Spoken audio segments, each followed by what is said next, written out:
Opinion Kishore Kumar. The detached traveler creative artists need an equivalent outlet to express basics, and Kishore Kumar was no different.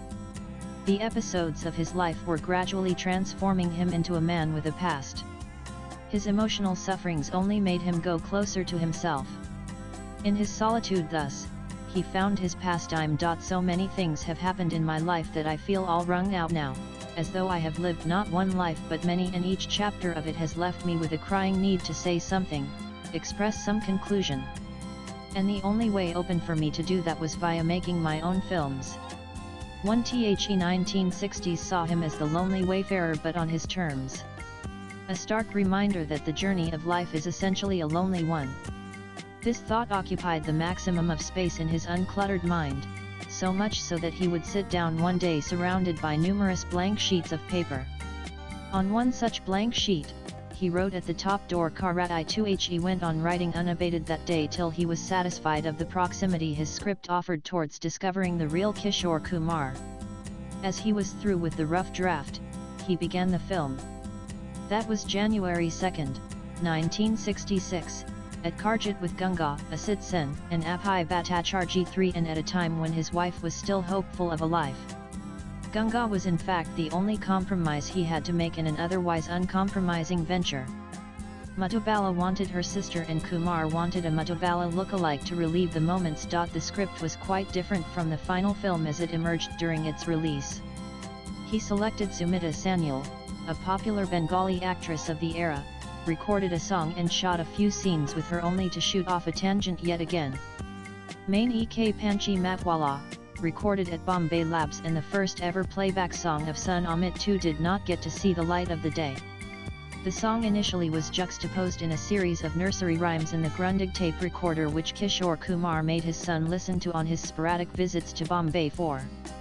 With years of such chopping and changing in every conceivable aspect of filmmaking, he could ultimately steer his pet to the desired conclusion. With Door Karahi, Kishore Kumar probably started the habit of utilizing the precincts of his house for shoots. Streams and fountains would make their forays into his premises. He had permanently employed a few construction workers who were always kept on their toes through an alternate cycle of dismantling and erecting structures. The house on the hills, made famous by the bonfire with Ashok Kumar in the wheelchair, was originally the garage at Guri Kunje, now dismantled and converted. The film was made in fits and starts as the fancy seized him. Most of the film was shot on the bucolic locales in Maharashtra, with Mother Gauri Rani Devi accompanying the crew in some cases. For the climax though, along with the lonely wayfarer's final journey, he too browsed through the snows of Kulu and Manala for the shooting. Falling prey to unbridled passion, he became extremely quixotic during the shooting schedules and made it a habit to go outdoors during the monsoons. That people would question his sanity gladdened him and egged him on. Distributors came forward on the strength of the story and its music and fled with equal alacrity as Kishore Kumar gave a thumbs down to their box office ingredients. After all, Door Karat I was a slice of life film. A slice of his life.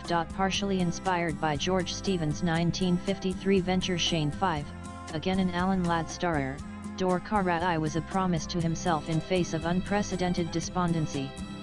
A promise of a long escape to a supreme unending place surrounded by a haven of peace and tranquility.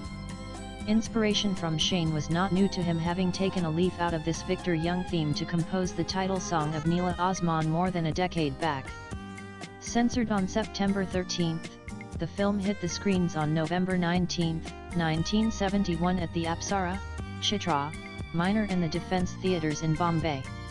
Those days Danny Kaye was also performing in Delhi in a UNICEF-organised show, but Kishore Kumar was simply too busy or maybe uninitiated to meet his American counterpart, to whom he was often compared. Door Karat I starts with mountainous roads cloaked under heavy snows where, tired of walking all alone and at the cusp of his body detaching from the soul, Prashant could afford a well-earned rest. With relaxation leading to reminiscence, his weary eyes travelled a memory lane downstream, and the turns and twists of helplessness his life meets with. For a few he has some answers, for most he did not. His horizon transcended through his innocent childhood and into his youth, where even a divine and devoted Karuna couldn't come in his road, guided on his wings of thoughts. His first slice of real life gets noticed in the scene where he recovers the pawned ornaments of his friend Bimal's wife, much to her discomfort. Dokon ka kia hai hu sab hai k jivan mi aat hein. Magar ji shi ka kia ad hikar hai ki koi ji shi ko apni se jayata duka samaj kar, mehbur samaj kar apni up karo p equal nache he. What's there to peeve about sorrow? This is a ubiquitous happening in all our lives. But to think of someone else as more grief-stricken and sympathy-prone is stretching things a bit too far. That was exactly how Kishore Kumar walked through the 60s, with the countenance of Muttabala on one arm and giving a thumbs down to the Fourth Estate and detractors on the other. Moving next to the illicit intentions of Pete Amber, where a young orphan Jito Amit comes into the way, gets seriously injured in the process, and all he gets out of life is death. That was his birthday too. Now Prashant moves further and sees the rose planted by Jito as approached by the golden ray of dawn. There lay on the cheek of the plant, a big red rose with shining dew drops, almost tear-like. That was a catharsis moment even outside the realm of the camera, for Kishore Kumar was making himself a part of an extremely rare cinematic event. A director father taking the screenplay head-on and making his 18-something son die. Kishore Kumar could draw a distinct line and separate the emotions from the story requirements, and dared to step in hitherto unknown territories.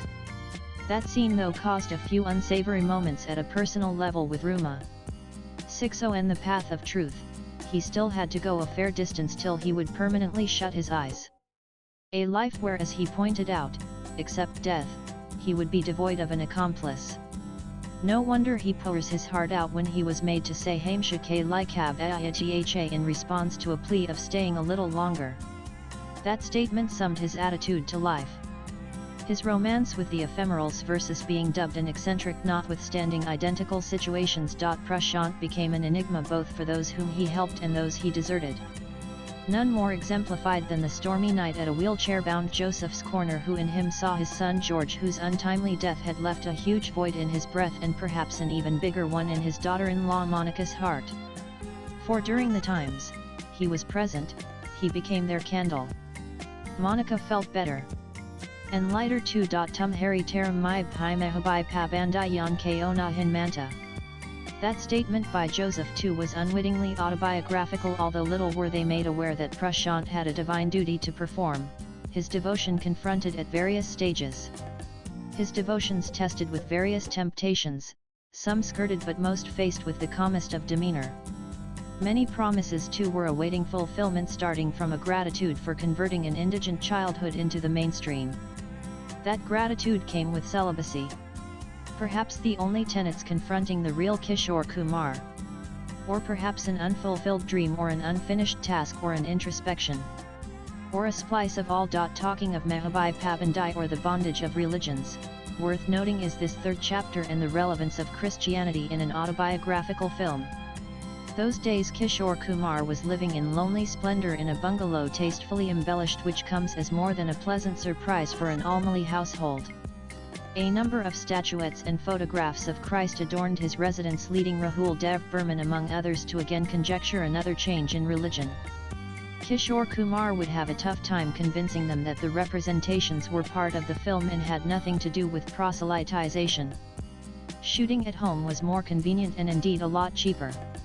70 outlet of Christianity in the conduit of his thought process, though did little to alleviate the long phases of despondency, primarily characterized by the death of both his wife and mother in a span of 15 months. Dor Karai was thus perhaps Kishore Kumar's most serious, poignant, and autobiographical film, given that almost all his films had a slice of his life, in sizable proportions. The story of a man dedicating his life for the oppressed and the impoverished was a subject he couldn't fulfill in real life, although he wanted badly to be a part of such a premise. That gap was actually Dor Karai, the tale of the wayfarer. Recalls Tanuja, it was a 7 o'clock shift. We were shooting in his house. I reached at 7:30 with the makeup. He was rehearsing on the harmonium. He sang some songs for us. Those sad numbers. We had tears in our eyes. Shooting had to be cancelled. Why are you making me cry? Because I want you to share my sorrows.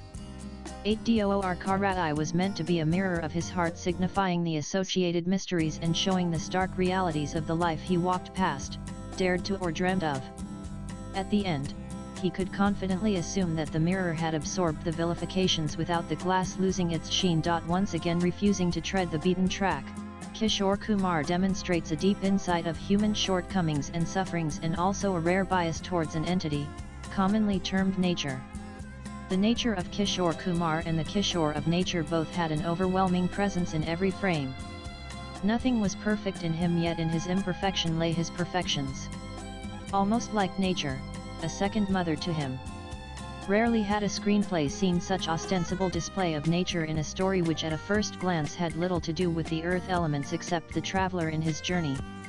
Panthai Hun Main is actually a takeoff from the Mai Chini Go Chini song from Charulata. While Ray relies on the plush interiors and the piano, Kishore Kumar restricts himself to the outdoors just near the main gate of Gauri Kunj. Gauri Kunj had never looked greener since a man of many parts. Kishore Kumar released an advertisement in screen through Kishore Films terming his occupation as an eightfold assignment. He was the author, scenarist evolving the screenplay, the director, producer, music director, star, singer, and one more. With Door Karai, he started wearing the hat of a distributor too. Kishore Kumar had an extremely logical and interesting take on the uncluttered roles he had devised for each of his 8-layered assignments. The writer and the director Kishore Kumar were the indigent duo with no money to afford even a secretary, but making up with a self-respect to die for. The producer, singer, and the star on the other hand is a lethal combination of a temperamental and a maverick businessman, highly busy and equally dangerous, and one who stays at arm's length from the writer-director team. This team is rated to be the stronger of the two, as the star and the singer finance the producer. The writer-director, although, is another Kishore Kumar on a different plane altogether. Absolutely uncompromising and a thorough unflinching aptitude for shooting until he gets it right. In other words, the other team of the actors or producer has to finally compromise to carry forward the day. He had his own theory on film distribution too. Stories abound as to how he would warn his distributors not to touch his films because of a confession that even he finds it difficult to comprehend his films sometimes. Grapevine has it that he had even described Door Karai as boring to the distributors in town. The distributors took him seriously. He thus made it a desire to present the film faithfully on the screen without the usual cropping and the gloss that had taken the commerce of the cinema by the scruff of its neck. This or his financial instability in view of the huge family expenditure and an equally lofty tax burden made him to go for a black and white Door Karai is something we would never know. Or could it be the discontinuity, considering that the film started in the mid-60s? If I continue to make films to my own satisfaction, just as I choose and please, that I shall have to forget about the conventional distributors who are tradition-bound to what they believe is the commercial film. I have already opened my own distribution office in Bombay and Delhi, and I have plans to expand in other circuits. Basically, Kishore Films will distribute my own film, though there is nothing to prevent me from backing worthwhile ventures produced by dedicated filmmakers. I shall have only one yardstick: steer clear of the common rut, the usual, the commercial. Back the offbeat even if it makes or breaks you. 9 Door Karai was indeed a make or break movie for Kishore Kumar to continue with his persona. Aided by 4 unknown gentlemen, Dilip, Aram, Ramsingh, and Ram Prasad, the makeup artists, who did their best in making him look at life through the windows of the autumn. Far away, beneath the particles of snow, he lay in the icy grave, buried alongside those remembrances. The lonely wayfarer at last could shed his loneliness. 1. Star Style, October 15, 19712. Ibid Kishore had a few other titles involving Door in his sleeves, like Durandaz and Door Karishta. Information retrieved from Leena Shandavarkar's Facebook post 3. Rangbhoomi, February 19664. Interviews of Amit Kumar by Kavita Chibar and others. 5. Shane ends with a question mark as to whether he did die in the end. In Door Karai, no such confusion exists. 6. Amit Kumar in Geok 907. Filmfare, October 19698. Quote attributed to Tanuja Sat and Glad of Kishore Kumar by Ashish Rajat Hakshia Swipe left for next VIDEO 9. Released by Kishore Films and screen dated 19.11.1971. Parthiv Dar is a Kishore Kumar biographer. Aniruddha Bhattacharjee is the co-author of the best-selling book R.D. Burman The Man. The music by Harper Collins. Views expressed in the above piece are personal and solely those of the author. They do not necessarily reflect NEWS18's views. Latest blogs.